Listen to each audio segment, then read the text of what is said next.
Bihar BJP के वरिष्ठ नेता प्रोफेसर नवल किशोर यादव जी राष्ट्रीय कार्यकारिणी की बैठक में दूसरे दिन हैदराबाद में हैं। उनसे बात करते हैं कि किस तरह की तैयारी हुई है और हैदराबाद फतह को लेकर के क्या रणनीति बनी है। सर, क्या तैयारी है? नहीं, जो पूरे देश में जो कार्य समिति का जो कार्य है, जो आगे की तैयारी करना है, जो जिन राज्यों में चुनाव है उस राज्यों की तैयारी क्या है उसकी मुआयना की गई कि जिन राज्यों में चुनाव आने वाले हैं उसमें क्या तैयारी, सेकंड फेज में क्या तैयारी करेंगे और पूरे देश में क्या तैयारी होगा, पूरे देश के अन्य राज्यों में क्या रिपोर्टिंग है, वो सारे रिपोर्ट को लिया गया और बेहतर से बेहतर प्रदर्शन करने का और बेहतर से बेहतर लोकतंत्र को जिंदा रखने का, संविधान को अक्षुण्ण रखने का और इस देश को जो एक कल्पना प्रधानमंत्री जी ने किया है विश्व गुरु बनाने का, उस सारे चीज़ों पर मंथन हुआ है। लेकिन एक बड़ी चर्चा है इस पूरे तेलंगाना में, जो नुपुर शर्मा की विवाद से शुरू हुआ है, ओवैसी की चुनौती आपके सामने है, उससे किसी का, नरेंद्र मोदी जी के सामने किसी का कोई चुनौती नहीं है। भारतीय जनता पार्टी और आज के तारीख में नरेंद्र मोदी जी जिसका नेतृत्व कर रहे हैं उसको कोई चुनौती नहीं दे सकता है। हम अनायास ही इस देश में स्थापित नहीं हुए हैं।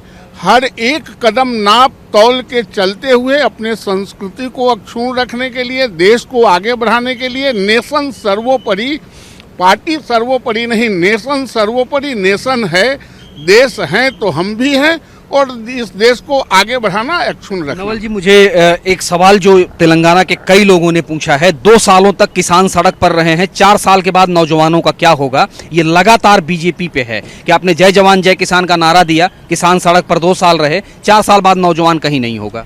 किसान का भी सलूशन निकला और नौजवानों को जिन लोगों ने भड़काया है उसमें नौजवानों को कहीं से कोई कठिनाई नहीं। लेकिन आप रोक भी तो नहीं पाए। नहीं, रोक नहीं पाए, लेकिन वो उनको जब समझाए तो आज देश में समझ गए हैं कि उनके हितैषी का काम हो रहा है, उनके हित का काम हो रहा है। उनके खिलाफ कोई इस देश में किसान और नौजवान का कोई खिलाफ कर सकता है?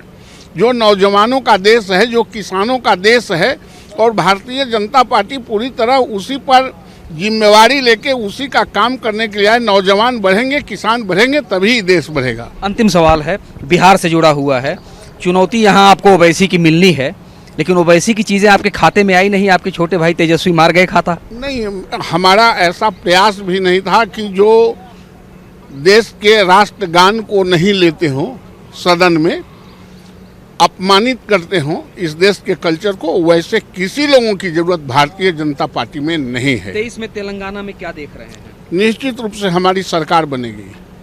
चलिए, तो 2023 में तेलंगाना में बीजेपी की सरकार बनेगी।